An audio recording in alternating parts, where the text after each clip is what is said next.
Bonjour à tous, alors dans cette vidéo je vous propose une récurrence, pas très compliquée, hein, idéale pour apprendre à passer d'un rang au suivant. Hein. Là on est sur la démonstration d'une formule d'un terme général, donc c'est pas trop mal comme entraînement. On a fait des récurrences simples sur les encadrements, sur la positivité. Là on va apprendre à passer donc d'une expression au rang n à une expression au rang n plus 1. Donc c'est déjà plus intéressant et un petit peu plus dur. Alors l'idée, donc ici, on a quoi? On a une suite, un Wn qui est une suite, vous connaissez bien, ça c'est des suites qu'on appelle arithmético-géométriques. Ça veut dire que, eh bien, vous avez Wn plus 1 qui est égal à Awn plus B avec ici A qui vaut un cinquième et B qui vaut un demi. Ça c'est une suite très connue. D'habitude, on utilise ça dans les sujets, souvent de bac, avec des suites auxiliaires. On fait un petit algorithme, etc. Là, on vous propose non pas de trouver la formule par plein de questions, mais directement par une récurrence, on vous la donne. À vous de vérifier que c'est la bonne. Alors, donc ça, par récurrence, il n'y a pas de 36 façons de faire. Vous avez trois choses. Initialisation. D'accord. Ensuite, une fois qu'on aura fait ça bien, on travaillera l'hérédité. Et la troisième chose, c'est un problème de rédaction.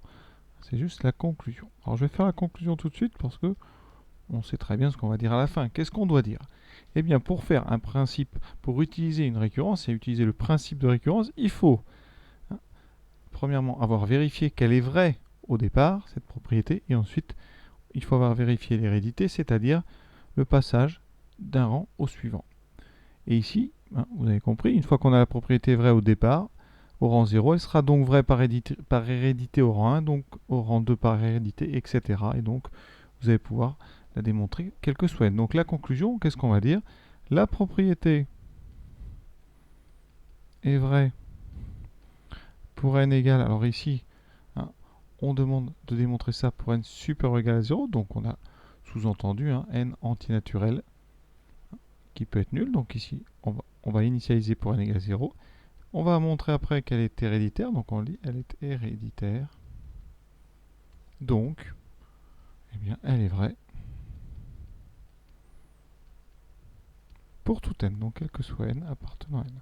Alors j'ai pour habitude de la recopier une dernière fois, d'où quel que soit n appartenant à n, la propriété. Donc ici c'est que le terme général de Wn, c'est donc 11 huitièmes fois 1 cinquième à la puissance n plus 5 huitièmes. Voilà, ça c'est la conclusion. C'est rare, on connaît la conclusion avant de faire tout l'exercice. Donc vous devez la faire absolument correctement. On est parti maintenant pour l'initialisation.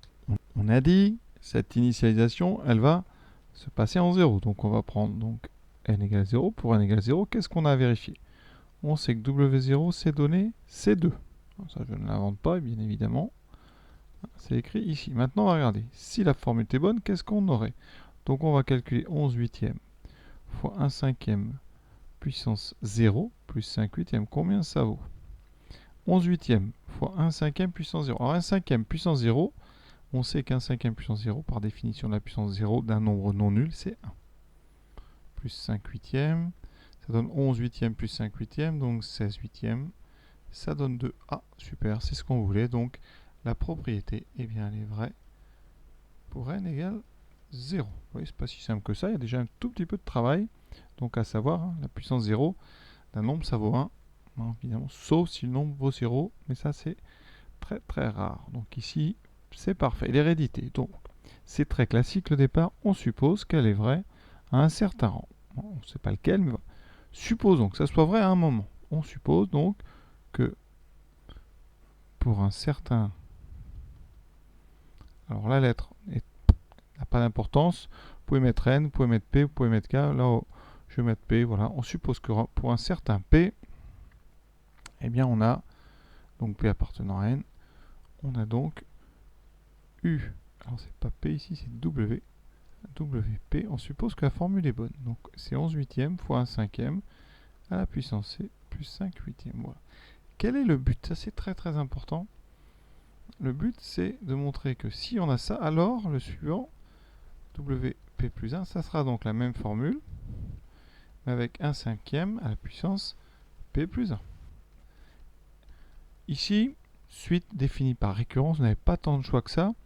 on va essayer de retrouver WP plus 1. Qu'est-ce qu'on sait sur WP plus 1? D'après l'hypothèse, d'après le texte, pardon, ici, la relation de récurrence nous dit que c'est 1/5 de WP plus 1/2. Ça, j'ai le droit d'utiliser ces données dans le texte. D'accord? Maintenant, c'est ici que je vais utiliser ce qu'on appelle l'hypothèse de récurrence, hein, la chose que j'ai supposée vraie à un certain rang. Donc HR, c'est-à-dire hypothèse de récurrence. Et donc je peux remplacer ici WP par 11/8 fois 1/5 à la puissance P plus 5/8. Le tout. Et après on rajoute un demi. On va développer ça et vous allez voir, c'est beaucoup plus simple qu'il n'y paraît. Alors la première multiplication, ça fait donc, alors je vais mettre le 11/8 d'abord, 11/8 fois le 1/5 qui est devant fois 1/5 à la puissance P. Ça c'est pas mal du tout parce que vous avez déjà reconnu ici, il y a 1/5 fois 1/5 à la puissance P, ça va donner 1/5 à la puissance 1P plus 1 parce qu'un 5e c'est 1/5 puissance 1. Ensuite, on a un autre facteur. On a ici 1/5 multiplié par 5/8 plus le 1/2. J'espère que vous voyez bien. Il s'agit de distribuer donc ce 1/5 au premier terme et au deuxième. D'accord? Qu'est-ce qui me reste? Déjà assez de place pour finir. Ici, j'ai 11/8 et j'ai 1/5 puissance 1 fois 1/5 puissance P. Sa propriété des puissances, c'est 1/5 à la puissance P plus 1. Les exposants vont s'ajouter. Qu'est-ce qui me reste après?